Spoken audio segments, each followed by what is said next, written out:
আমায় যদি হঠাৎ করে কেউ এসে প্রশ্ন করে ফেলে যে তোমার সবথেকে প্রিয় কোন কাজটা করতে ভালো লাগে, তাহলে বলবো রান্না করা। বিভিন্ন রকমের খাবার বানাতে আমার বেশ ভালো লাগে। আর সেটা যখন অন্যরা খেয়ে আমার একটু পরিমাণে প্রশংসা করে ফেলে, সেটা মনে হয় সর্বশ্রেষ্ঠ পাওনা। আজ একটু পকোড়া বানিয়েছিলাম।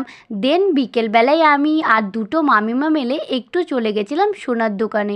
আরে সোনা নিতে নয়, আচ্ছা মামি অনেক দিন ধরেই বলে যাচ্ছে যে তার নাকি একটা চাঁদির আংটি নেওয়ার ইচ্ছে হয়েছে।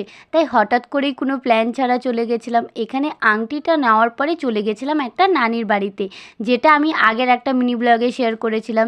সেখানে নানিমা একটু এনে দিল আমাদেরকে দই ফুচকা। সেটা খাওয়ার পর এই পুচকিকে একটু আদর করে নিলাম, আর মামি ততক্ষণে এই ছাগলটাকেও একটু আদর করে নিল। আচ্ছা জানো, আমার মামি না অনেক ছাগল প্রেমিক। আর পুচকির কাছ থেকে একটা নেল পলিশ চাইতে ও বিশাল জোরে কান্না করে দিল। চলো আজকের মতো টাটা।